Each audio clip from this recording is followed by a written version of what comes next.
Isang mapagpalang araw sa inyong lahat. Ako po si Orange at maligayang pagbabalik sa Orange Audio. May mga desisyon sa buhay na kayang magbago ng lahat. Pero paano kung ang isang desisyong puno ng kabutihan ay maging mitya pala ng isang malupit na pagsubok? Sabi nila, ang utang na loob ay hindi nababayaran ng salapi. Pero sa kwento natin ngayon, isang buhay ang isinalba. At isang pamilya ang susubukin kung ang utang na ito ay magiging isang biyaya o isang sumpa. Ang bawat tunog sa ospital ay parang karayom na tumutusok sa puso ni Marco. Ang mahinang pag-beep ng makina, ang mga yabag ng mga nurse sa pasilyo, ang bawat pag-ubo mula sa kabilang silid. Lahat ay paalala ng isang katotohanang unti-unting dumudurog sa kanya. I'm sorry, Mr. and Mrs. Duarte. Ang boses ng doktor ay kalmado, ngunit ang bigat ng kanyang mga salita ay parang pader na bumagsak sa kanilang dalawa. Isabella's condition is critical. She lost a lot of blood. Kailangan niya ng blood transfusion urgently. Napahawak si Marisa sa braso ng asawa, ang mga kukoy bumaon nang hindi niya namamalayan. Gawin niyo ang lahat, Doc. Kahit magkano. Just save our daughter, umiling ang doktor. It's not about the money, Mrs. Duarte. Your daughter. She has an extremely rare blood type. Type O, Rh null. Tinatawag po itong golden blood. Mas mahirap pa itong hanapin kaysa sa ginto. Gumuho ang mundo ni Marco. Golden blood. Sa buong buhay niya, sanay siyang nabibili ng pera ang lahat. Ngayon, ang tanging bagay na makakapagligtas sa kanyang anak ay isang bagay na hindi mabibili. Wala ba sa blood bank? Halos pabulong na tanong ni Marco. We've checked. Wala sa buong Metro Manila. We are trying to contact other hospitals, pero ang oras po ang kalaban natin. Halos hindi na makahinga si Marco. Tinawagan niya ang lahat ng maimpluwensyang kaibigan na kilala niya. Mga politiko, mga negosyante, lahat ay nangako ng tulong, pero walang makapagbigay ng kasiguraduhan. Lumipas ang 1 oras, 2, 3. Bawat minuto ay isang paghihirap. Sa gitna ng kanyang pagkasira ng loob, isang ideya ang pumasok sa isip niya. Kinuha niya ang telepono. Cynthia, sabi niya sa kanilang head of HR, I need a list. Lahat ng empleyado natin sa kumpanya, sa bahay lahat. Check their medical records. Hanapin niyo ang blood type na to. Now! Ilang sandali pa ng paghihintay na parang katumbas ng habambuhay. Nakatingin lang si Marco sa pintuan ng ICU. Sa likod noon ay nakikipaglaban ang kanyang munting prinsesa. Biglang tumunog ang telepono. Sir Marco? Boses ni Cynthia. Tila nag-aalangan. May nahanap po kami. Isa lang po sa buong listahan. Tumayo si Marco na parang binuhusan ng bagong pag-asa. Sino? Nasaan siya? Sir, isa po siya sa mga bagong kasambahay. Nasa staff house po ngayon. Ang pangalan niya po ay Lina. Dalhin niyo siya rito. Bilis. Sigaw ni Marco. Ngunit sa tabi niya, hindi iyon ang reaksyon ni Marisa. May kakaibang gumuhit sa mukha nito nang marinig ang pangalan. Isang saglit na pag-aalinlangan na mabilis ding nawala at napalitan ng pamilyar na malamig na ekspresyon. Hindi ito napansin ni Marco. Ang tanging nasa isip niya ay ang pangalang nagbigay sa kanya ng pag-asa. Lina, habang hinihintay nila si Lina, napaupo si Marco sa malamig na sahig ng hallway. Naramdaman niya ang pagod, ang takot, ang sakit. Sa uunang pagkakataon sa loob ng maraming taon, naramdaman niyang wala siyang kontrol. Mahigpit niyang hawak ang isang luma at gutay-gutay na manika ni Isabela. Ang amoy nito ay pinaghalong pabango ng bata at antiseptiko ng ospital. Maya-maya, isang anino ang tumigil sa harap niya. Pag-angat niya ng tingin, isang babaeng payat, mukhang mas bata pa sa edad niya, ang lumitaw sa dulo ng pasilyo. Suot niya ang simpleng uniforme ng kasambahay. Ang kanyang mga mata ay malalaki at puno ng takot. Tila hindi alam kung bakit siya dinala sa lugar na yon. Siya si Lina. Tumayo ang doktor at humarap sa bagong dating. Ang mukha ni Lina ay namutla lalo nang makita ang seryosong itsura ng lahat. Ang kanyang mga kamay ay nanginginig sa gilid ng kanyang palda. Lina, sabi ng doktor sa isang malinaw at seryosong boses, hindi niya ito pinaligoy-ligoy. Ang batang nasa loob ng kwartong yan ay mamamatay sa mga susunod na oras kung hindi masasalina ng dugo. Ang dugo mo lang ang pwedeng magligtas sa kanya. Napasinghap si Lina. Ang mga mata niya ay napako sa pintuan ng ICU. Huminga ng malalim ang doktor. Lina, ang buhay ng bata ay nasa mga kamay mo. Tumingin ito nang diretso sa mga mata ng dalaga. Ang bawat salita ay may bigat ng isang hatol. Pumapayag ka ba? Lahat ng mata ay nakatuon kay Lina. Ang hangin sa pasilyo ay tila huminto sa pag-ikot, naghihintay sa kanyang sagot. Para kay Lina, ang puting pader ng ospital, ang amoy ng gamot, ang mga aparatong hindi niya maintindihan. Lahat ay nakakatakot. Nais niyang tumakbo palayo. Ngunit isang imahe ang biglang pumasok sa isip niya. Ang kanyang ina sa probinsya na laging inuubo. Ang kanyang nakababatang kapatid na si Ben na nangangarap maging inhinyero. Para sa kanila, tiniis niya ang lahat. Para sa kanila, nandito siya sa Maynila. Ano ang pinagkaiba ng batang ito sa kapatid niya? Pareho silang may pangarap. Dahan-dahan, tumango si Lina. Ang boses niya ay halos pabulong, ngunit sapat na para marinig ng lahat. Opo, payag po ako. Ang mga salitang iyon ay parang musika sa pandinig ni Marco. Isang himala. Mabilis ang mga sumunod na pangyayari. Dinala si Lina sa isang kwarto. Tinurukan ng karayom. Nakita niya ang sarili niyang dugo na dumadaloy sa isang maliit na tubo, papunta sa isang bag na may pangalan ng batang hindi pa niya nakikita. Hindi siya tumingin. Ipinikit na lang niya ang kanyang mga mata at nagdasal. Para kay Marco, ang paghihintay sa labas ay mas masahol pa. Bawat segundo ay parang isang oras. Nakatayo lang siya, nakasandal sa pader. Ang mga mata ay nakapako sa relos. Nang sa wakas ay lumabas ang doktor. Isang ngang ngiti ang sumilay sa pagod nitong mukha. The transfusion was a success. Isabella is stable. She's responding well. Napaluhod si Marco sa sahig. Hindi na napigilan ang mga luhang kanina pa niya pinipigilan. Salamat, Diyos ko. Salamat. Nang mahimasmasan, ang una niyang hinanap ay si Lina. Naabutan niya itong nakahiga sa isang recovery bed, namumutla ngunit gising. Walang salitang lumabas sa bibig ni Marco. Umupo lang siya sa tabi nito at hinawakan ang kamay ng dalaga. Hindi ko alam kung paano kita pasasalamatan, Lina, sabi ni Marco. Ang boses ay basag pa rin. Buhay ng anak ko ang kapalit ng dugo mo. Utang namin sa iyo ang buhay niya. Umiling si Lina. Trabaho ko lang po, sir. Hindi, mariing sabi ni Marco. This is more than that. May kapatid ka raw na nag-aaral, di ba? Tumango si Lina. Simula ngayon, sagot ko na ang pag-aaral niya. Kahit anong kurso, kahit saang unibersidad, ako ang bahala sa lahat hanggang sa makapagtapos siya. Pangako yan. Natulala si Lina. Hindi niya alam ang sasabihin. Ang pangarap niya para kay Ben, natupad sa isang iglap. Sakto namang bumukas ang pinto at pumasok si Marisa. Tumayo si Marco para salubungin ito. Ngunit ang tingin ni Marisa ay dumaan lang kay Lina na parang hangin. Dumiretso siya sa doktor. How is she? Tanong niya. Ang boses ay walang emosyon. She's fine. Stable na, sagot ng doktor. Noon lang lumingon si Marisa kay Lina. Walang nangiti, walang init, isang malamig na tingin.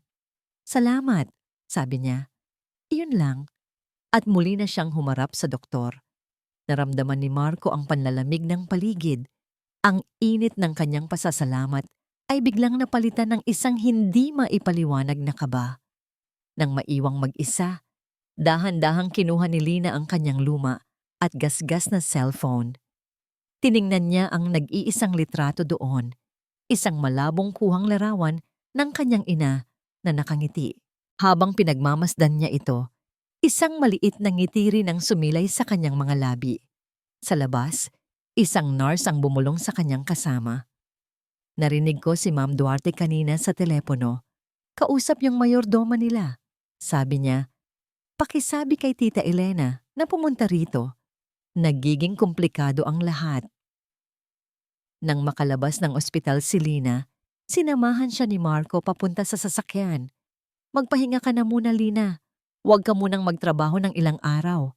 Sabi ni Marco, ang boses ay puno ng pag-aalala. Salamat po, sir. Hindi na natapos ni Lina ang kanyang sasabihin.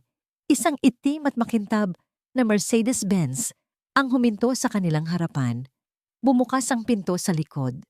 Unang lumabas ang isang sapatos na may mataas na takong, sinundan ng isang babaeng nasa edad 50. Nakasuot ng eleganteng bestida at malaking itim na salamin.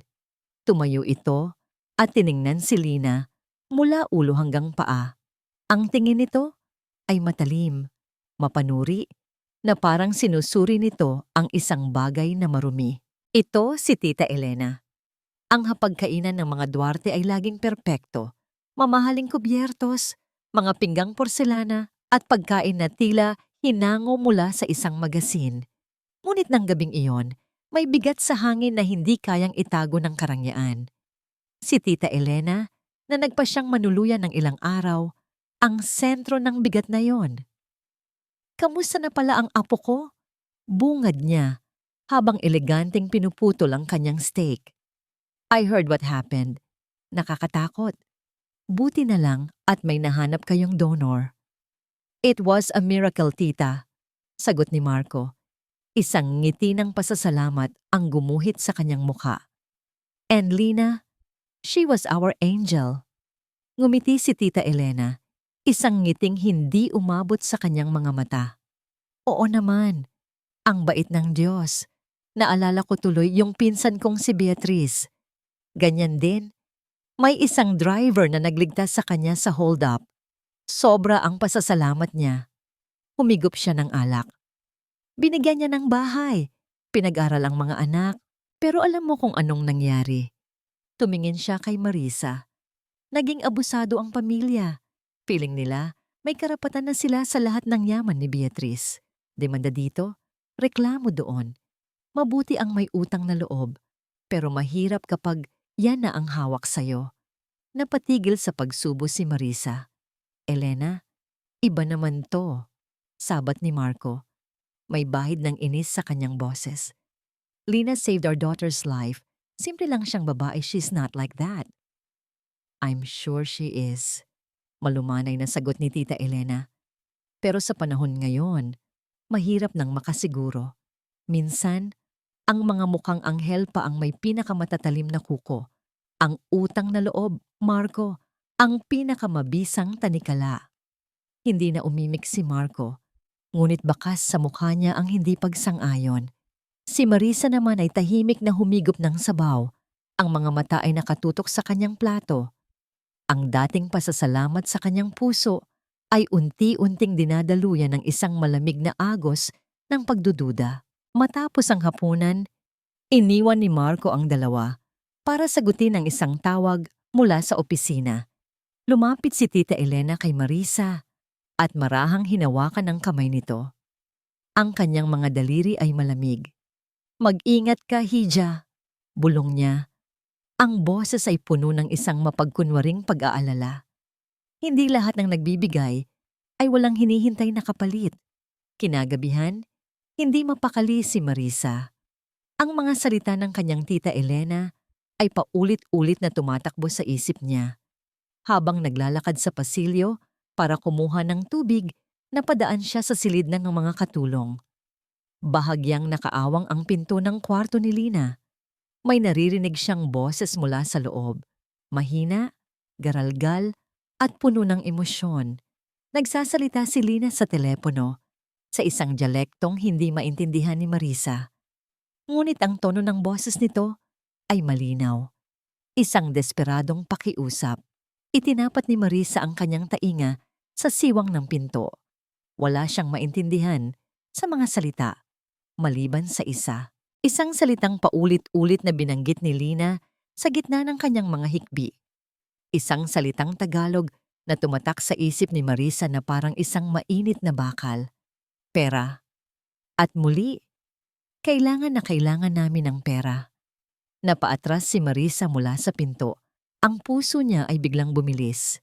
Tumayo siya sa dilim ng pasilyo habang ang mga salita ni Tita Elena at ang narinig niyang pakiusap ni Lina ay naghahalo sa kanyang isipan. Lumilikha ng isang nakakalasong pagdududa. Isang sigaw ang bumasag sa katahimikan ng mansyon kinaumagahan. Galing ito sa silid ni Tita Elena. Ang kwintas ko! Nawawala!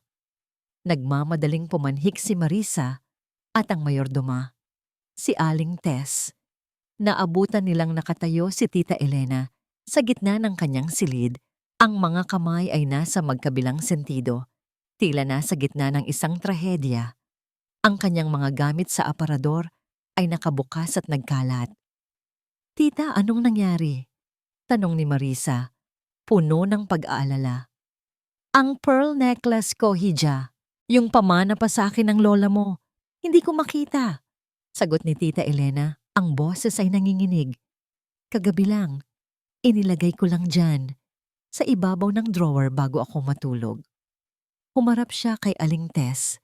Ang mga mata ay nanlilisik. Sino ba ang huling pumasok sa kwarto ko para maglinis kaninang umaga? Nag-aalangang sumagot si Aling Tess.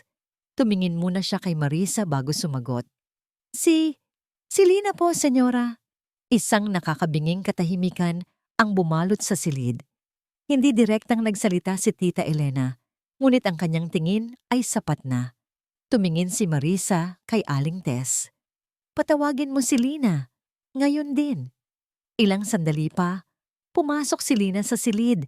Ang mukha ay puno ng pagtataka. Yumuko siya bilang paggalang. Pinapatawag niyo raw po ako, ma'am. Tumayo ng diretso si Marisa. Ang mga braso ay nakahalukip-kip. Ang boses niya ay hindi galit, mas malala, malamig, puno ng pagkadismaya. Lina, may alam ka ba sa kwintas ni Tita Elena? Nagulat si Lina. Kwintas po? Hindi po, ma'am. Naglinis lang po ako dito kanina. Sigurado ka? Tanong ni Tita Elena. Ang boses ay matamis ngunit may lason. Baka naman may napansin ka? Isang maliit na bagay lang na kumikinang? Umiling si Lina. Ang mga mata niya ay nagsisimula ng manubig. Hindi siya makatingin ng diretso. Ang kahihiyan at takot ay unti-unting gumagapang sa kanyang dibdib. Ang tanging nagawa niya ay hawakan ng mahigpit ang laylayan ng kanyang uniforme. Ang mga daliri ay nanginginig. Wala po, ma'am. Senyora, halos pabulong niyang sabi. Wala po akong kinuha. Wala naman nagsasabing may kinuha ka. Mabilis na sagot ni Marisa, kahit na iyon mismo ang ipinapahiwatig ng kanyang tono. Pero ikaw lang ang pumasok dito. Saan pa naman yun pupunta? Habang nagaganap ang tensyonadong pagtatanong, si Aling Tess ay tahimik na naghahanap sa paligid. Maingat niyang sinuri ang bawat sulok. Tiningnan niya sa ilalim ng kama, sa likod ng mga kurtina. At doon, sa isang sulok, napansin niya ang isang bagay. Senyora Marisa, Senyora Elena, tawag niya. Lumapit ang dalawa. Nakaturo si Aling Tess sa ilalim ng isang mabigat na aparador na gawa sa nara. Naipit sa ilalim ng isa sa mga paa nito, bahagyang natatakpan ng alikabok ay ang nawawalang kwintas na perlas. Biglang tumawa si Tita Elena, isang tawang pilit at matinis. Ay nako, heto lang pala. Baka nahulog ko kagabi at hindi ko napansin. Ang tanda ko na talaga. Kinuha niya ang kwintas at isinuot na parang walang nangyari. Pasensya na sa abala, sabi niya habang tinatapik-tapik ang balikat ni Marisa. Ngunit sa likod ng kanyang tawa, isang sulyap ang ipinukol niya kay Lina. Hindi ito sulyap ng pagpapasensya. Ito ay isang sulyap ng hamon, isang babala. At alam ni Lina, sa kaibuturan ng kanyang puso, na hindi ito isang pagkakamali. Ito ay isang simula. Ang insidente ng nawawalang kwintas.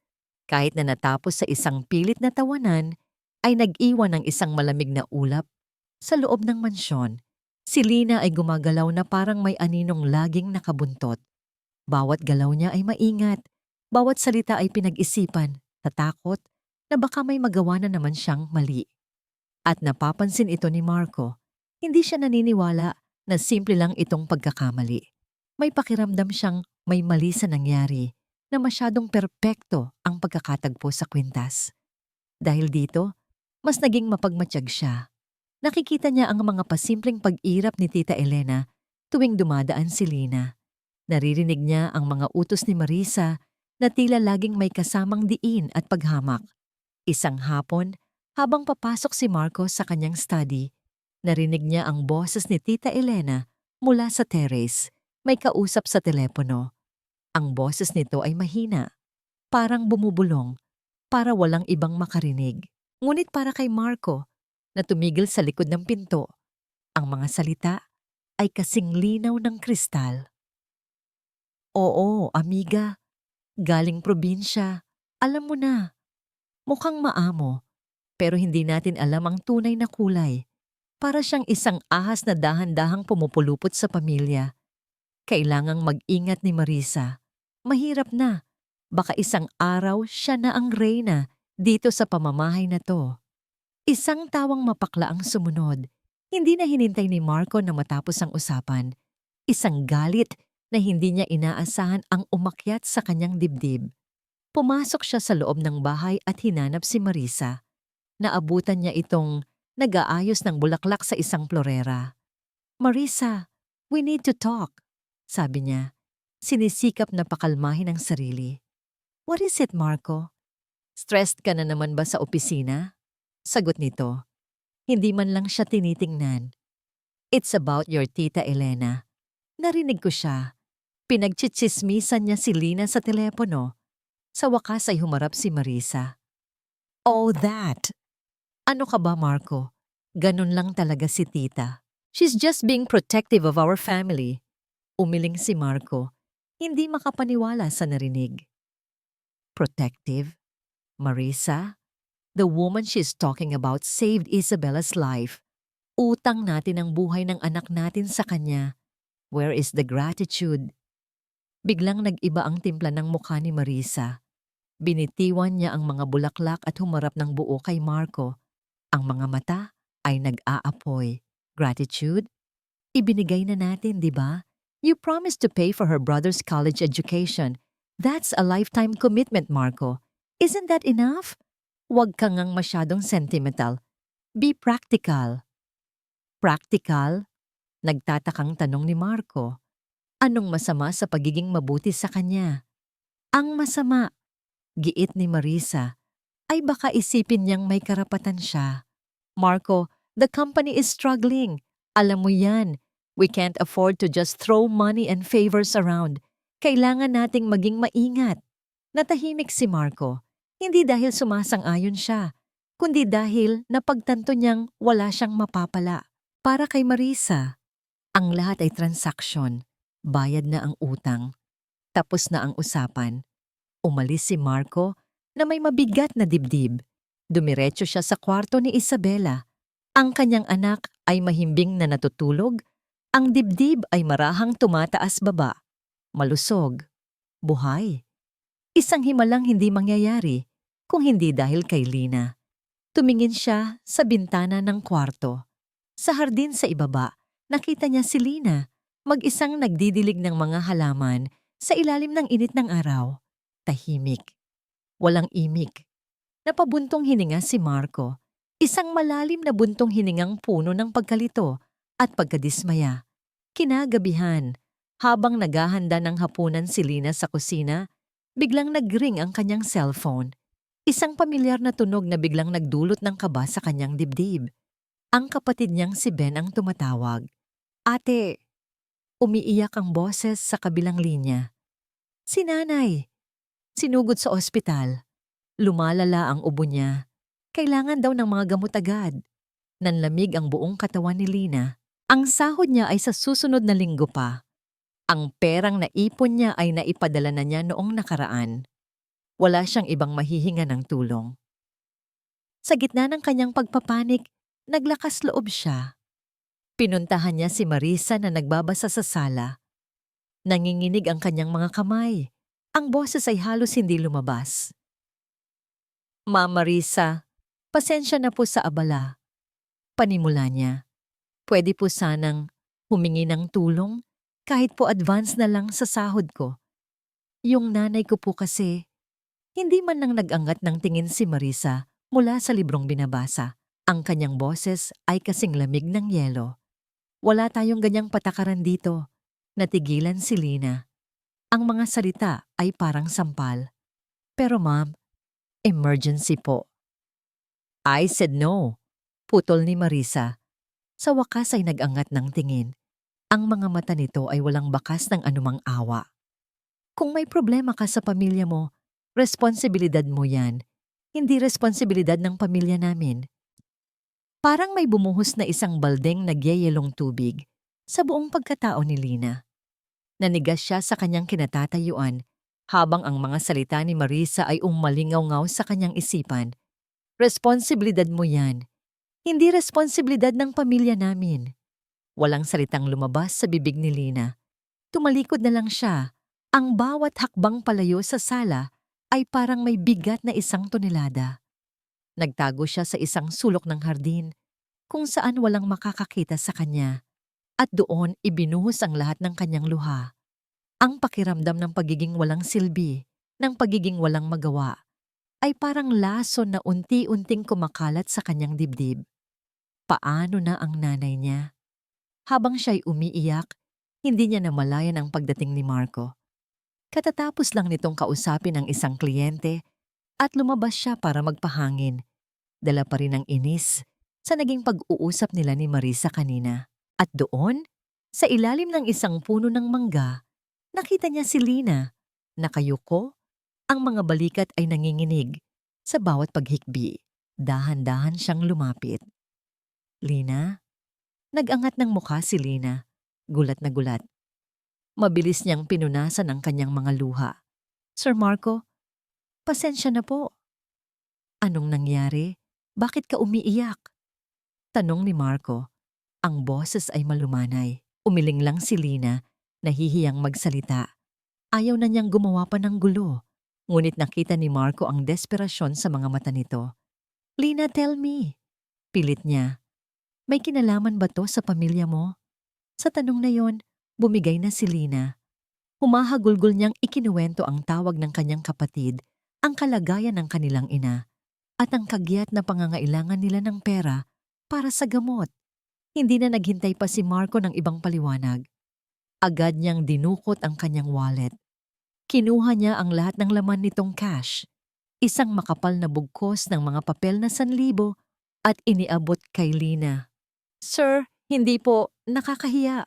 Tanggi ni Lina, kahit na ang mga mata niya ay nakatitig sa perang hawak ng amo. Kunin mo na, maring sabi ni Marco. Ipadala mo agad sa pamilya mo. Huwag mo nang alalahanin ang pagbabayad. Hinawakan niya ang kamay ni Lina at sa pilitang inilagay doon ang pera. Ang mga mata niya ay seryoso at puno ng sinseridad. Huwag mong isipin na utang ito, Lina, sabi niya. Isipin mo na lang na ito ay pasasalamat.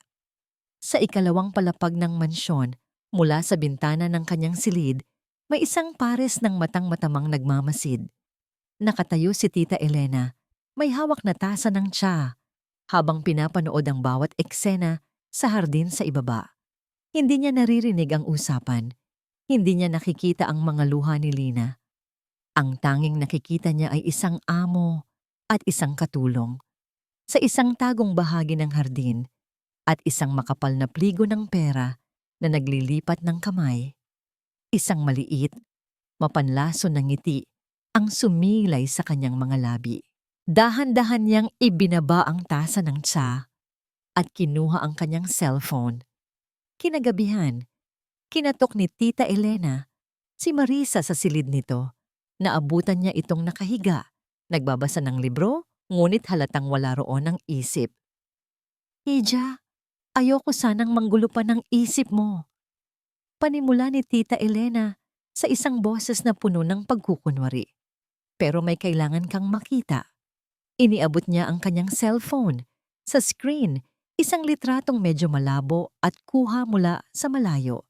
Pero malinaw ang nasa larawan. Si Marco na nag-aabot ng isang bugkos ng pera kay Lina. Napatitig si Marisa sa litrato, nanlamig ang kanyang dugo. Saan to? Tanong niya. Ang boses ay garalgal. Sa hardin. Kaninang hapon lang. Sagot ni Tita Elena at saka bumulong na parang isang ahas. Tingnan mo, nagsisimula na siya. Ang litratong yon ang naging mitya. Ang dating malamig na pakikitungo ni Marisa ay naging isang tahimik, ngunit malupit na digmaan. Hindi na siya sumisigaw, ngunit ang bawat utos niya kay Lina ay may talim. Ang bawat tingin niya ay isang panghuhusga. Ang pagbabago ay naramdaman ng buong kabahayan. Si Lina, na dati ay pinaglilinis lang sa loob ng mansyon, ay biglang inuutusan na magkuskos ng garahe sa ilalim ng tirik na araw. Ang mga damit na bagong laba ay ipapaulit sa kanya dahil daw may amoy pa. Sa harap ng ibang mga kasambahay, lagi siyang napapagalitan sa maliliit na bagay. Isang butil ng kanin na naiwan sa mesa, isang basong hindi napunasan ng maigi. Siya ang naging target ng lahat ng inis at sama ng loob ni Marisa. Si Lina ay hindi umimik. Tiniis niya ang lahat. Sa tuwing nararamdaman niyang malapit na siyang bumigay, iniisip na lang niya ang perang naipadala niya sa kanyang ina at ang pangarap ni Ben na makapagtapos. Iyon ang nagbibigay sa kanya ng lakas. Isang Sabado ng hapon, nagkaroon ng maliit na pagtitipon sa bahay. Ang mga amiga ni Marisa ay naroon, nagtatawanan at nag-iinuman ng mamahaling alak. May importanteng business meeting si Marco. Paliwanag ni Marisa sa mga bisita, kaya hindi ito kasama.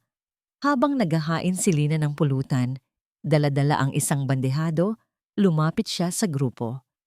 Hawak ni Marisa ang isang kopita ng red wine, nakikipagkwentuhan.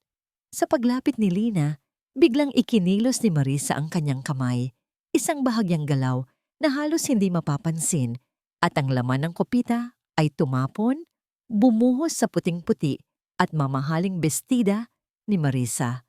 Natigil ang tawanan. Lahat ay napatingin. Ano ba? Sigaw ni Marisa. Ang boses ay umalingaw-ngaw sa buong sala. Tanga! Hindi ka ba marunong tumingin? Tingnan mo ang ginawa mo. Nanigas si Lina sa kanyang kinatatayuan. Ang bandehado ay nanginginig sa kanyang mga kamay. Sorry po, ma'am. Hindi ko po sinasadya. Walang kwenta, patuloy ni Marisa habang sinusubukang punasan ang mantsa na lalo lang kumakalat. Magkano sa tingin mo ang halaga ng damit na to? Kahit magtrabaho ka pa ng 1 taon, hindi mo to mababayaran. Nakatungo lang si Lina. Pinipigilan ang mga luhang nagbabadyang tumulo. Naramdaman niya ang mga matang nakatitig sa kanya, ang mga amiga ni Marisa, ang ibang mga kasambahay. Ang kahihiyan ay parang isang mainit na bakal na dumidiin sa kanyang dibdib. Sa gitna ng kahihiyan, ang kanyang mga mata ay napadako sa may hagdanan. Doon, nakatayo ang maliit na si Isabela. Yakap-yakap ang kanyang manika. Nakatingin ito sa kanya. Hindi galit, hindi natatakot. Sa mukha ng bata, may bakas ng pag-aalala. Nakakunot ang maliliit nitong kilay. Ang mga mata ay puno ng pagtataka kung bakit pinapagalitan ang babaeng nagligtas sa kanya. Ang inosenteng tingin na yon.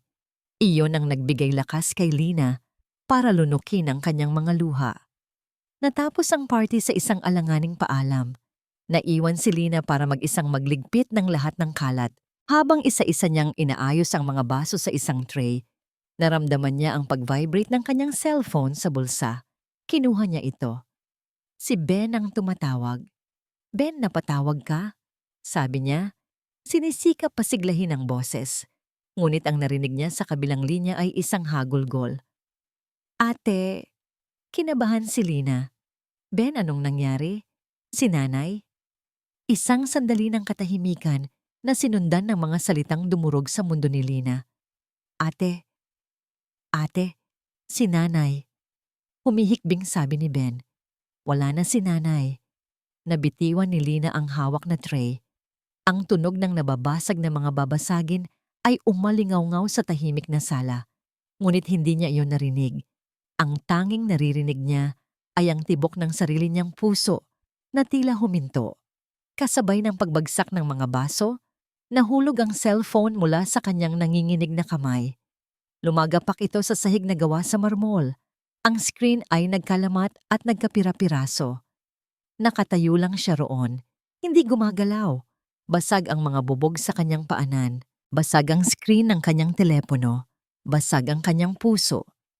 Hindi natulog si Lina ng gabing iyon. Bawat sulok ng kanyang maliit na silid ay parang pader ng isang kulungan. Ang dilim ay hindi nagbigay ng kapayapaan. Sa halip ay lalo lang nitong pinatalas ang sakit ng kanyang pagkawala. Ang huling mga salita ng kanyang kapatid, ang imahe ng kanyang ina, ang tunog ng nababasag na salamin, lahat ay paulit-ulit na umikot sa kanyang isipan. Isang buhay na bangungot. Kinaumagahan, para siyang isang kaluluwang naglalakad. Namumugto ang kanyang mga mata, walang buhay ang kanyang tingin. Ngunit sa ilalim ng pamamanhid na yon, may isang desisyong nabuo. Kailangan niyang umuwi. Kailangan niyang makita ang kanyang ina sa huling pagkakataon. Naabutan niya si Marisa at Tita Elena sa hapagkainan, nag-aalmusal na parang walang nangyari. Huminga siya ng malalim. Pinipiga ang lahat ng natitirang lakas sa kanyang katawan. Ma'am Marisa, panimula niya, ang boses ay tuyo at garalgal. Kailangan ko po sanang umuwi sa probinsya. Hindi nag-angat ng tingin si Marisa mula sa kanyang dyaryo. Umuwi? At sinong maglilinis ng lahat ng kalat kagabi? Ang dami mong binasag. Importante po talaga. Pakiusap ni Lina, nanginginig na ang kanyang boses. Doon na napuno si Marisa, ibinaba niya ang dyaryo at tiningnan si Lina nang may pagkainis. Wala nang mas importante pa sa trabaho mo dito, Lina. Ang daming kailangang gawin. Huwag kang mag-inarte. Ang salitang mag-inarte, ang huling patak na nagpaapaw sa baso. Ang lahat ng sakit, lahat ng pagtitiis, lahat ng kahihiyan, mula sa nawawalang kwintas hanggang sa natapong alak, ay biglang sumabog mula sa kaibuturan ng kanyang kaluluwa. Hindi po ako makina. Ang sigaw ni Lina ay parang kulog na yumanig sa buong mansyon. Napahinto sa paghigop ng kape si Tita Elena. Natigilan ng ibang mga kasambahay sa kanilang ginagawa. Lahat ay napatingin kay Lina, na ngayon ay nakatayo sa gitna ng silid. Ang mga luha ay malayang bumabagsak sa kanyang mga pisngi. Hindi po ako isang bagay na pwede niyong basta-basta utusan at tapak-tapakan. Sa unang pagkakataon, nakita ni Marisa ang apoy sa mga mata ni Lina. Isang apoy ng purong sakit at galit. Bago pa man siya makasagot, isinigaw ni Lina ang mga salitang tuluyang bumasag sa nagyayelong umaga. Namatay ang nanay ko. Isang nakakabinging katahimikan ang sumunod. Kahit si Tita Elena, na laging mayroong sagot sa lahat, ay natulala. Bahagyang nakabukas ang bibig. Walang makapagsalita. Ang tanging maririnig ay ang hagulgol ni Lina. Sa gitna ng katahimikang yon, bumukas ang pinto sa harapan. Pumasok si Marco, galing sa isang maagang jogging. Nakita niya ang eksena. Ang mga basag na bubog mula kagabi na hindi pa nalilinis. Ang mga natigilang kasambahay, si Tita Elena na parang nakakita ng multo, si Lina na umiiyak sa gitna ng lahat, at si Marisa na nakatitig sa dalaga na may halo-halong gulat at inis sa mukha. Hindi niya narinig ang buong sigaw, ngunit nakita niya ang resulta. Nakita niya ang sakit sa mukha ni Lina at ang pagkakasala sa mukha ng kanyang asawa. Lumakad siya papasok. Ang kanyang mga mata ay hindi inalis kay Marisa. Puno ng isang malalim at nakapapasong pagkadismaya. "Anong nangyayari dito, Marisa?" tanong niya. Ang boses ay kalmado, ngunit may bigat na parang bato. Ang tanong ni Marco ay nanatiling nakabitin sa hangin. Walang sino man ang nangahas sumagot, ngunit hindi na niya kailangan ng sagot. Nakita niya ang lahat sa mga mata ni Lina, 1 taon ng pagtitiis na nag-uumapaw sa isang iglap. Hindi niya pinansin si Marisa o si Tita Elena. Lumakad siya nang diretso kay Lina. "Lina," sabi niya. Ang boses ay malumanay, ngunit may bigat ng awtoridad. "Mag-empake ka. Ihahatid ka ng driver natin sa airport o sa bus station kung saan mo kailangan pumunta. Ako na ang bahala sa lahat ng gastos. Umuwi ka sa pamilya mo." "Pero Marco," sinubukang sabat ni Marisa. Isang matalim na tingin lang ang ipinukol ni Marco sa kanya. "Huwag ngayon, Marisa. Just not now." Walang nagawa si Marisa kundi manahimik habang si Tita Elena ay pasimpleng umiwas ng tingin. Tinulungan ng mayordomang si Aling Tess si Lina na mag-ayos ng kanyang mga gamit. Bago siya umalis, lumapit si Marco at nag-abot ng isang makapal na sobre. "Para sa lahat ng gastusin sa inyo," sabi niya. "At pakisabi sa pamilya mo, nakikiramay ako." Sa unang pagkakataon, sa loob ng maraming linggo, isang totoong luha ng pasasalamat ang tumulo mula sa mga mata ni Lina. Tumango lang siya, hindi na makapagsalita, at sumakay na sa sasakyan. Nang makaalis na ang sasakyan, isang nakakabinging katahimikan ang naiwan sa mansyon. Walang nagsasalita, walang gumagalaw. Pagkatapos ng ilang sandali, tumalikod si Marco at pumasok sa kanyang study. Isinara ang pinto ng may kalabog. Sa loob ng maraming oras, hindi siya lumabas. Nang gumabi na, ipinatawag niya si Aling Tess. Ang matandang mayordoma ay pumasok na may kaba sa dibdib. "Maupo ka, Aling Tess," sabi ni Marco. Ang boses ay kalmado. "At huwag kang mag-alala. Hindi ako galit sa'yo." Umupo si Aling Tess sa dulo ng silya. "Matagal ka na sa pamilya namin, Tess," panimula ni Marco. "Kilala mo kami. Kilala mo ako. Kaya ngayon kailangan ko ang katotohanan. Anong totoong nangyari sa kwintas ni Tita Elena?" Nag-atubili si Aling Tess. "Sir, ayoko po sanang makialam." "Hindi ito pakikialam," giit ni Marco. "This is about justice. I need to know the truth." Dahil sa sinseridad sa boses ng kanyang amo, bumuntong hininga si Aling Tess at nagsimulang magkwento. Ikinuwento niya kung paanong bigla na lang nawala ang kwintas, kung paanong si Lina lang ang itinuturo, at kung gaano kadali itong natagpuan sa isang lugar na imposible itong mahulog ng kusa. Ikinuwento niya ang mga bulong, ang mga parinig, ang unti-unting pagbabago sa pakikitungo ng mga ito kay Lina. Habang nakikinig, lalong tumitigas ang ekspresyon sa mukha ni Marco. Ang kanyang mga hinala ay nagkakaroon ng kumpirmasyon. "May iba pa ba?" tanong niya. Lalong nag-atubili si Aling Tess. Pagkatapos ay kinuha niya ang kanyang lumang cellphone. "Sir, pasensya na po talaga. Pero noong isang araw po, may na-receive akong text. Akala ko po galing sa anak ko. Pero nang basahin ko, ipinakita niya ang screen kay Marco. Isang mensahe mula sa numerong nakapangalan kay Tita Elena. Malamang ay nagkamali ito ng pinadalhan.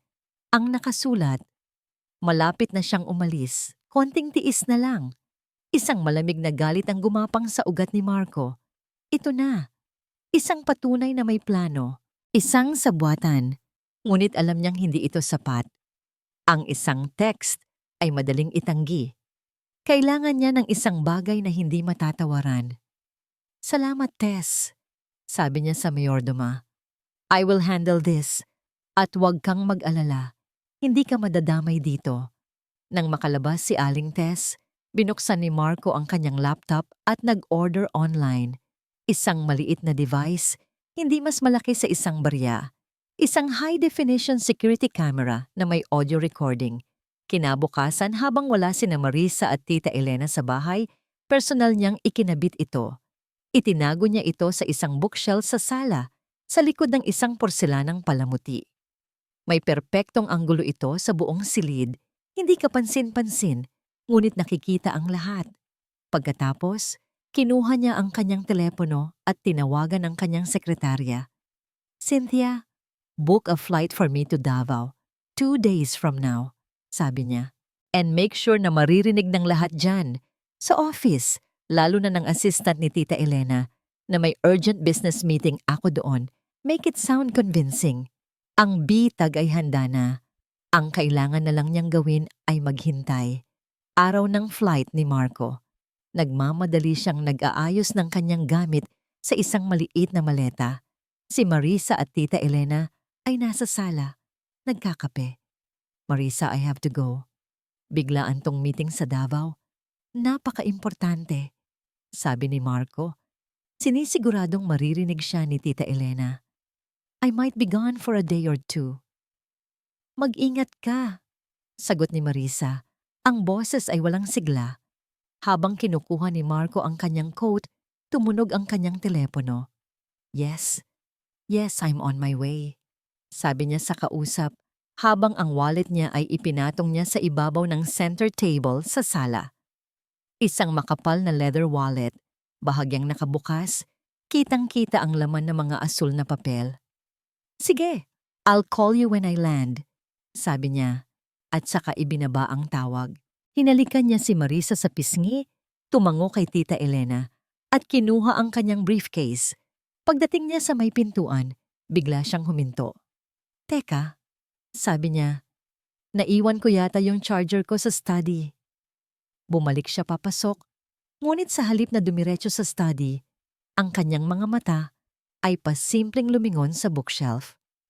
Isang mabilis na sulyap sa porselanang palamuti. Isang halos hindi mapansing pagtango. Pagkatapos, kinuha na niya ang charger at tuluyan nang umalis. Ang bitag ay nakalatag na. Lumipas ang tanghali, dumating ang gabi. Tumahimik ang buong bahay.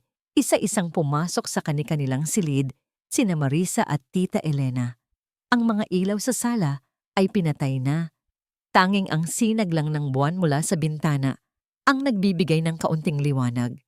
Ngunit may isang pares ng matang na natiling gising. Hindi ito napapagod. Hindi ito kumukurap. Ang maliit na lente ng kamera sa bookshelf, tahimik na nagmamasid. Ilang minuto bago maghating gabi, dahan-dahang bumukas ang pinto ng silid ni Tita Elena. Lumabas siya, nakasuot ng isang sutlang roba, gumagalaw na parang isang pusang gumagapang sa dilim. Maingat ang bawat hakbang. Tinitiyak na walang gagawing ingay. Dumiretso siya sa sala. Ang kanyang mga mata ay agad na napako sa isang bagay na kumikinang sa ibabaw ng mesa. Ang wallet ni Marco. Ang pain. Lumingon siya sa paligid. Nang masigurong walang tao, mabilis siyang lumapit. Hindi niya kinuha ang buong wallet. Iyon ay masyadong halata. Binuksan niya ito ng maingat. Dumukot ng ilang piraso ng 1,000 papel. Hindi lahat. Sapat lang para mapansin na nabawasan. Ngunit hindi doon nagtapos ang kanyang plano. Pumunta siya sa isang sulok malapit sa pintuan ng mga katulong, kung saan nakalagay ang ilang mga gamit na naiwan. At naroon ito, ang luma at gutay-gutay na handbag na naiwan ni Lina sa kanyang pagmamadaling umalis. Kinuha niya ito, dahan-dahan, na parang isang seremonya, binuksan niya ang zipper ng sirang bag. Isa-isa niyang inilagay ang mga 1,000 papel sa loob. Pagkatapos, isinara niya ang bag at ibinalik ito sa sulok na parang walang nangyari. Isang perpektong krimen. Isang perpektong patibong para kay Lina sa kanyang pagbabalik. Tumayo si Tita Elena. May isang nangngiti ng tagumpay sa kanyang mga labi. Tumalikod siya at tahimik na bumalik sa kanyang silid. Hindi niya alam na ang bawat galaw niya, bawat paghinga, ay nakunan ng kamera. Ang lahat ay nakatala sa isang maliit na memory card, isang digital na saksi sa kanyang kasamaan. 2 araw ang lumipas. Bumalik si Lina sa mansyon, hindi para manatili, kundi para kunin ang iilang gamit na naiwan niya at para personal na magpaalam. Ang pamumugto sa kanyang mga mata ay bahagyang nawala na. Napalitan ng isang tahimik na determinasyon. Sinalubong siya ni Aling Tess sa pintuan na may halong awa at pag-aalala. "Lina, Hija, sigurado ka ba?" Tumango si Lina. "Kailangan ko na pong umuwi para sa pamilya ko, Nay Tess." Sakto namang bumaba mula sa ikalawang palapag sina Marisa at Tita Elena. Nagulat sila nang makita si Lina. "Anong ginagawa mo rito?" Agad na tanong ni Marisa. Ang boses ay matigas. "Kukunin ko lang po ang mga gamit ko, ma'am." Magalang na sagot ni Lina. Ngumiti si Tita Elena, isang ngiting mapanlait. "Mabuti naman at bumalik ka. Dahil bago ka umalis, may kailangan tayong pag-usapan." Humarap siya kay Marisa. "Hija, di ba't may napansin kang nawawala sa wallet ni Marco?" Tumango si Marisa. "Oo, nag-iwan siya ng pera para sa groceries. Pero nang tingnan ko kanina, kulang ng 5,000. Lahat ng mata ay napunta kay Lina. "Hindi po ako." Nagsimulang manginig ang boses ni Lina. Muli na naman. "Talaga?" Tanong ni Tita Elena. Tinaasan siya ng kilay. Dahil ang sabi ni Aling Tess, wala namang ibang pumasok sa sala maliban sa mga taga rito. "At ikaw? Bigla ka na lang bumalik." Lumapit si Marisa kay Lina. Ang mga mata ay nanlilisik sa galit at pagdududa. "Ipakita mo ang laman ng bag mo." "Pero ma'am, wala po talaga." Pagmamakaawa ni Lina. "Buksan mo ang bag mo!" Sigaw ni Marisa. Sa gitna ng kaguluhan, isang boses ang pumailan lang mula sa may pintuan. Isang boses na kalmado, ngunit may bigat ng bakal. "Ako na." Lahat ay napalingon. Nakatayo doon si Marco, suot ang kanyang business suit, walang bakas ng pagod mula sa isang biyahe. Hindi pala siya umalis. Naghihintay lang siya ng tamang tiyempo. Lumakad siya papunta sa sulok. Kinuha ang lumang handbag ni Lina. Hindi niya ito binuksan. Sa halip, itinaob niya ito sa ibabaw ng mamahaling center table. Lumagapak ang mga laman nito. Isang lumang suklay, isang rosaryo, isang maliit na pitaka na may ilang barya, at 5 piraso ng bagong-bagong 1,000 piso. Isang ngiti ng tagumpay ang sumilay sa labi ni Tita Elena. "Ayan na, anoong masasabi mo ngayon?" Si Marisa ay napatingin kay Lina na may sukdulan na pagkasuklam. Magnanakaw. Pagkatapos ng lahat, isa ka palang magnanakaw. Ngunit si Marco ay nanatiling kalmado. Kinuha niya ang remote control mula sa mesa. "At ngayon," sabi niya, ang boses ay mababa at mapanganib, "panoorin natin ang katotohanan." Itinutok niya ang remote sa malaking flat screen TV sa dingding. Sa isang pindot, umilaw ang screen. Walang tunog. Tanging isang itim at puting imahe ng kanilang sala. 2 gabi na ang nakalipas. Nakita nila ang paglabas ni Tita Elena mula sa kanyang silid. Nakita nila ang pagkuha niya ng pera mula sa wallet. At nakita nilang lahat, sa malinaw na detalye, kung paano niya maingat na inilagay ang pera sa loob ng bag ni Lina. Ang nangiti sa mukha ni Tita Elena ay unti-unting naglaho, napalitan ng isang maskara ng purong pagkagulat at takot.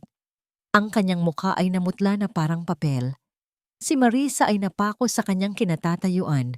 Ang mga mata niya ay pabalik-balik mula sa screen ng TV, papunta kay Lina na umiyak ng tahimik, at papunta sa kanyang Tita Elena na ngayon ay nanginginig. Ang video ay nagpatuloy sa pag-play, ngunit wala nang nanonood. "Hindi!" bulong ni Marisa. "Hindi totoo yan." Ang kanyang mga binti ay biglang nanghina. Ang kanyang paningin ay nagsimulang magdilim. Bago pa man siya bumagsak sa sahig, Ang huling imaheng nakita niya ay ang mukha ni Lina. Isang mukha na puno ng sakit, isang mukha na sinubukan niyang sirain, isang mukha na nagligtas sa buhay ng kanyang anak. At pagkatapos, lahat ay naging itim. Ang pagbagsak ni Marisa ang nagbasag sa tensyonadong katahimikan. Agad siyang binuhat ni Marco sa tulong ng ibang mga kasambahay at dinala sa kanilang silid. Si Tita Elena naman, na tila natauhan mula sa pagkakatulala, ay akmang susunod. "Huwag kang magkakamaling sumunod sa akin," sabi ni Marco. Hindi man lang ito nililingon. Ang kanyang boses ay walang emosyon, na lalo pang nakakatakot. "Kunin mo ang mga gamit mo. Bibigyan kita ng 1 oras para umalis sa pamamahay na ito. Kapag bumalik ako at nandito ka pa, tatawag ako ng pulis." Walang salitang lumabas sa bibig ni Tita Elena. Sa unang pagkakataon sa kanyang buhay, natalo siya. Tumalikod siya. Ang dating eleganteng tindig ay ngayon ay tila isang matandang kuba at naglakad papunta sa kanyang silid. Sa sala, naiwan si Lina. Nakatayo pa rin sa gitna ng lahat. Nanginginig pa rin. Lumapit sa kanya si Aling Tess at marahang hinawakan ang kanyang braso. "Hija, tama na."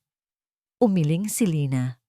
Ang mga luha ay patuloy pa ring dumadaloy. Hindi ito luha ng saya dahil napatunayan ang kanyang pagiging inosente. Ito ay luha ng sakit, ng pagod, ng isang pusong nasugatan ng husto. Nang magkamalay si Marisa, nakaupo si Marco sa isang silya sa tabi ng kanilang kama. Ang mukha niya ay parang isang maskara na gawa sa bato. Walang galit, walang awa. Isang nakakabinging kawalan ng emosyon. "Marco," nagsimulang umiyak si Marisa. "Marco, I'm sorry. Hindi ko alam. Si Tita. Nilinlang niya ako." "Talaga?" tanong ni Marco. Ang boses ay kalmado pa rin. "Nilinlang ka niya? O naghahanap ka lang ng dahilan para maniwala sa gusto mong paniwalaan?" Natigilan si Marisa. "Gusto mong maniwala na masama siyang tao, di ba?" Patuloy ni Marco. "Dahil kung masama siya, kung isa lang siyang oportunista, edi hindi na ganoon kabigat ang utang na loob mo. Hindi ka na mahihiya. You found a convenient excuse, Marisa. At sinakyan mo yon. Dahil mas madali yon kaysa harapin ang katotohanan na ang pamilya natin ay naligtas ng isang taong itinuturing mong mas mababa sa'yo." Bawat salita ay parang isang punyal na tumatarak sa puso ni Marisa. Dahil totoo, lahat ng yon ay totoo. "Ang takot mo ay hindi para sa pera natin," sabi ni Marco. Tumatayo. "Ang takot mo ay para sa pride mo. At dahil sa pride na yan, muntik mo nang wasakin ang buhay ng isang inosenteng tao." Hindi na niya hinintay ang sagot ni Marisa. Lumabas siya ng silid, isinara ang pinto sa likuran niya, at iniwan si Marisa na mag-isa sa gitna ng katahimikan at ng bigat ng kanyang pagkakasala. Bumaba si Marco sa sala. Nakaalis na si Tita Elena. Ang naiwan na lang ay si Lina. Hawak na ang kanyang bag. Handa nang umalis. "Lina?" "Sir Marco, salamat po sa lahat," sabi ni Lina, yumuko. "Pero kailangan ko na po talagang umalis." Walang salitang sinabi si Marco para pigilan siya. Paano niya gagawin iyon? Matapos ang lahat ng nangyari sa pamamahay na ito, anong karapatan niyang hilingin na manatili pa si Lina? Tumango lang siya. "Maihahatid ka ng driver." Naglakad si Lina papunta sa pintuan. Ngunit bago siya tuluyang lumabas, huminto siya at lumingon. Hindi kay Marco, kundi sa hagdanan, sa direksyon ng kwarto ni Isabela. Kinuha niya mula sa bulsa ng kanyang palda ang isang maliit na bagay, isang manikang gawa sa retaso na siya mismo ang gumawa. Ito sana ang ibibigay niya sa bata bago pa maganap ang lahat ng gulo. Dahan-dahan niyang inilapag ang manika sa isang maliit na mesa sa tabi ng pintuan. At pagkatapos, tuluyan na siyang lumabas. Isinara ang pinto sa likuran niya at hindi na lumingon pa. Ang mga sumunod na linggo ay dinaanan ng isang mabigat at malagkit na katahimikan. Ang malaking mansyon ay tila naging isang malawak na museo ng mga basag na pangarap. Si Marco ay abala sa trabaho, umuuwi ng gabi na, at umaalis ng maaga. Nag-uusap sila ni Marisa ngunit tungkol lang sa mga bagay na kailangan. Ang pagkain, ang mga bayarin. Si Isabela, wala ng init, wala ng lambing. Isang malalim na bangin ang namamagitan sa kanilang dalawa. Si Marisa naman ay ginawa niyang kulungan ang sariling silid. Paulit-ulit na naglalaro sa isip niya ang video sa TV. Ang mukha ng kanyang tita Elena. At higit sa lahat, ang mukha ni Lina na puno ng sakit. Ang hiya at pagsisisi ay parang isang kumunoy na unti-unti siyang hinihila pababa. Isang gabi, pumasok si Marco sa kanyang silid. Hindi ito galit. Hindi rin ito malambing. Tahimik lang itong umupo sa paanan ng kama. Hanggang kailan ka magiging ganito, Marisa? Tanong niya. Hindi ko alam. Sagot ni Marisa. Ang boses ay mahina. Hindi ko alam kung paano aayusin to. May mga bagay na hindi na kayang ayusin, sabi ni Marco. Pero may mga bagay na pwedeng subukang itama. Tumayo siya. Nalaman ko kung kailan ang biyahe ni Lina pabalik sa probinsya. Bukas ng hapon. Nasa sayo na yan kung anong gagawin mo. Hindi na siya nagsalita pa. Ngunit ang mga salitang iyon ay tumatak sa isip ni Marisa. Ito na marahil ang huling pagkakataon. Kinabukasan, sa unang pagkakataon, sa loob ng maraming linggo, lumabas ng bahay si Marisa. Hindi siya nag-ayos. Hindi siya nag-makeup. Nakasuot lang siya ng simpleng pantalon at blusa. Ang buhok ay nakatali lang. Nag-drive siya mag-isa, patungo sa isang lugar na kailanman ay hindi niya pinangarap na puntahan, ang Cubao Bus Terminal. Ang ingay, ang alikabok, ang amoy ng usok at pawis, lahat ay sumalubong sa kanya. Pakiramdam niya ay lahat ng tao ay nakatingin sa kanya. Gusto niyang tumakbo, bumalik sa kanyang air-conditioned na kotse at magkulong muli. Ngunit ang imahe ni Isabela na natutulog ng mahimbing ang nagbigay sa kanya ng lakas. Nakita niya si Lina, nakaupo sa isang mahabang upuang bakal, yakap-yakap ang kanyang lumang handbag. Dahan-dahan siyang lumapit. Ang puso niya ay kumakabog ng napakabilis. Lina. Nag-angat ng tingin si Lina. Nagulat ito nang makita si Marisa, ngunit walang emosyong gumuhit sa mukha nito. Isang blangkong tingin lang. Nanginginig ang mga kamay ni Marisa. May kinuha siya sa kanyang bag. Isang puting sobre at isang maliit na passbook. Para sa pag-aaral ni Ben. Sabi ni Marisa, iniabot ang passbook. Tinupad ni Marco ang pangako niya. Pagkatapos, iniabot niya ang sulat. At ito, para sa'yo. Tiningnan ni Lina ang mga ito, ngunit hindi kinuha. Ang lahat ng salitang inihanda ni Marisa sa kanyang isipan ay biglang naglaho. Ang tanging salitang lumabas sa kanyang nanginginginig na mga labi ay halos isang pabulong. Patawad! Isang bus ang huminto sa kanilang harapan. Ang ingay ng preno nito ang bumasag sa kanilang katahimikan. Tinawag na ng konduktor ang mga pasaherong papuntang Bicol. Tumingin si Lina sa sobre at sa passbook.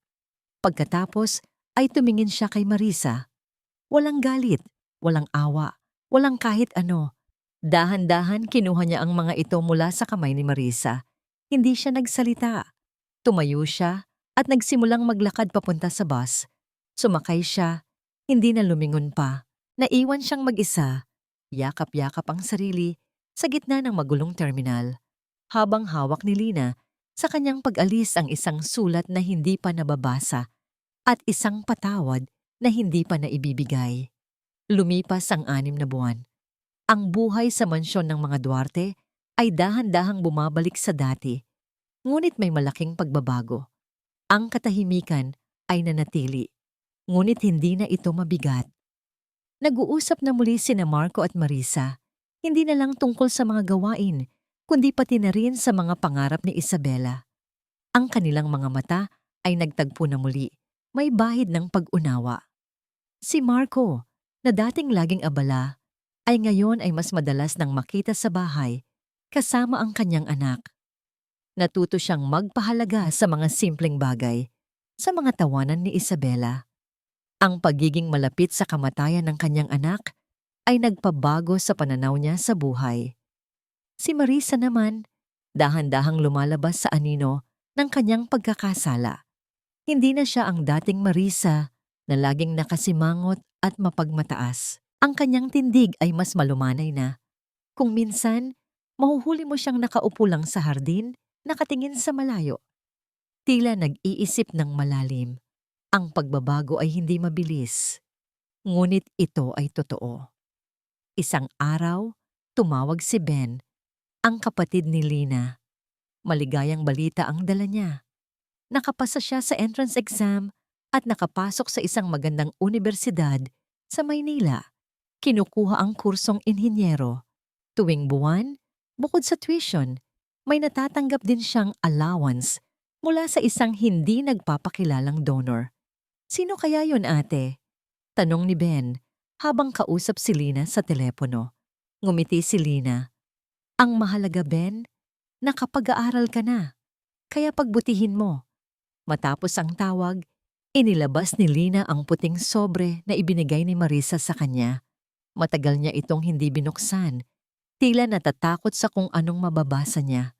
Ngunit ngayon, sa kanyang sariling munting tindahan ng patahian sa probinsya, sa gitna ng mga tela at sinulid, ay nagkaroon siya ng lakas ng loob.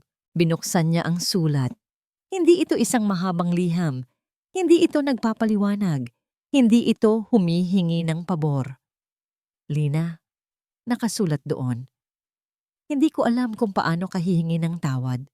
Ang bawat gabi, gumugulo sa isip ko ang mukha mo, ang sakit na dinulot ko. Hindi ko man maibabalik ang lahat, pero sana makahanap ka ng kapayapaan. Pinangako ko sa sarili ko na magiging mas mabuting ina ako para kay Isabela. Isang inang karapat-dapat sa buhay na ibinigay mo sa kanya. Salamat, Lina. Salamat sa lahat. Naramdaman ni Lina ang pag-init ng kanyang mga mata. Ngunit hindi ito luha ng lungkot. Ito ay luha ng pag-unawa. Hindi pa man ganap ang paghilom, ngunit may simula na. Pagtatapos niya sa pagbasa, nilingon niya ang isang bagong gawang bestida. Isang maliit na bestida para sa isang bata, kulay puti at may mga bordang bulaklak, tulad ng paborito ni Isabela. Dahan-dahan niyang inayos ito at saka maingat na inilagay sa isang magandang kahon. Nang gabing iyon, dumating ang isang delivery service sa mansyon ng mga Duarte. Isang maliit na kahon ang iniabot sa kanila. Ibinigay ito ni Aling Tess kay Marco. Para daw po sa inyo, sir. Binuksan ni Marco ang kahon. Sa loob, naroon ang puting bestida, napakaganda. At sa ibabaw nito, isang maliit na puting card. Sa simpleng sulat kamay, nakasulat ang tatlong salita. Para kay Isabela. 1 taon ang lumipas mula nang huling umalis si Lina sa mansyon ng mga Duarte. Ngayon ay kaarawan ni Isabela. Hindi na ito isang engrandeng pista na puno ng mga socialites. Ngayon, isang simple at masayang pagtitipon lang sa hardin, kasama ang ilang malalapit na kaibigan at pamilya. Nakatingin si Marco kay Marisa. Ngayon, may ngiti na sa mga labi nito. Isang tunay na ngiti, hindi pilit o peke. May mga kunot na sa gilid ng kanyang mga mata, ngunit ang mga kunot na yon ay galing sa mga tawao, hindi sa mga pag-aalala. Mas maaga, binigyan ni Marco si Marisa ng isang regalo. Hindi ito alahas o damit. Ito ay isang sertipiko mula sa isang bangko ng dugo. Isang malaking donasyon na ginawa sa pangalan ni Lina. Ang tunay na utang na loob, sabi niya kay Marisa, ay hindi nababayaran ng pera. Ito ay binabayaran ng paggalang at pagpapanatili ng kung ano ang tama. Umiyak si Marisa ng tahimik. Salamat, Marco. Sa gitna ng tawanan at kantahan, tumatakbo si Isabela, malusog at puno ng buhay. Suot niya ang bestidang puti na may burdang bulaklak na ipinadala ni Lina. Naging paborito niya iyon. Habang nagpapahinga sa ilalim ng puno, napansin ni Isabela ang isang lumang album ng litrato sa mesa. Binuksan niya ito. Sa isang pahina, nakita niya ang litrato ni Lina na kinunan ni Marco noon sa hardin. Isang litratong puno ng sinseridad at kababaang loob. "Sino po siya, Mami?" tanong ni Isabela. Itinuro ang litrato. Lumapit si Marisa. Lumuhod siya sa tabi ng kanyang anak. Hinaplos ang buhok nito. Tiningnan niya ang larawan ni Lina ng matagal. Sa kanyang mga mata, wala nang bahid ng kahihiyan o pagkadismaya. Ngayon, tanging paggalang at pasasalamat ang naroon. "Siya ang anghel mo, anak," sabi ni Marisa. Ang boses ay malumanay, puno ng pagmamahal. "Siya ang nagligtas sa buhay mo." Hindi na nagtanong pa si Isabela. Sumandal lang siya sa ina habang si Marisa ay mahigpit siyang niyakap. Sa sandaling iyon, naintindihan na niya. Naintindihan niya na ang pinakamahalagang aral sa buhay ay hindi tungkol sa kung magkano ang mayroon ka, kundi kung gaano kalaki ang pagmamahal na kaya mong ibigay. Naintindihan niya na ang pagpapatawad ay hindi lang para sa iba, kundi para sa sarili rin. Si Lina ay hindi na kailanman bumalik sa mansyon, ngunit ang kanyang pamana ay nanatili. Ang kanyang kabutihan ay naging binhi na unti-unting lumago, nagpabago sa isang pamilya, at nagturo sa kanila ng tunay na kahulugan ng utang na loob. Isang utang na hindi kailanman matutumbasan ng pera, kundi ng paggalang, pag-unawa at pagmamahal. Ang gintong dugo ni Lina ay hindi lang nagligtas ng isang buhay. Nagligtas din ito ng isang kaluluwa.